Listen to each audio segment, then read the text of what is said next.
Even in the face of suspending 2 basketball players for selling team-issued shoes, the University of Oregon hands its football players exclusive travel shoes for its game against Stanford. These are the shoes that several players tweeted and Instagrammed about on Tuesday.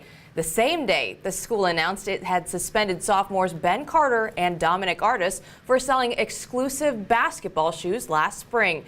Campus Insiders broke the news of the suspensions, which are expected to be in the range of 10 to 15 games, though the school is waiting to hear from the NCAA before it knows exactly how long the 2 will be out.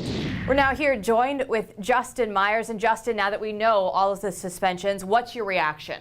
Obviously, the loss of Dominic Artis is going to be the biggest impact of these suspensions. And you go back to last year, Oregon was on a pretty good run. And then Artis went out with a foot injury, and they were pretty much a 500 team. Jonathan Lloyd's going to fill in at point guard, but his best role is when he comes off the bench as a spark plug guy, not running the everyday point guard duties. So I think Dominic Artis, losing him, that's going to be the significance of the suspensions.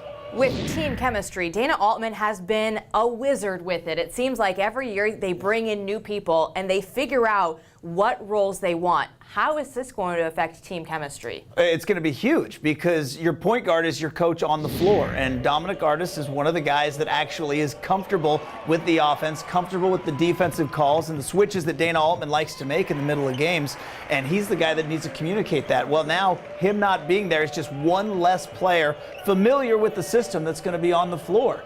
Dana Altman likes to bring in new guys. That's been his system at Oregon. He brings in transfers and he brings in junior college guys, and he's been able to get them to come together and play well early and often. But when you lose guys with the only experience you have, that's going to be trouble. Looking at their schedule, it is non-conference play that they're going to lose these players for, but it looks relatively easy. Yeah, and when you go by wins and losses, that's not going to be the big factor here. We mentioned with the team chemistry, but also, are they going to maybe lose some momentum going into conference play? What's it going to be like when Artis comes back and these other suspended players come back? Dana Altman is somebody that doesn't handle these kind of things well. Players have been known to get in his doghouse.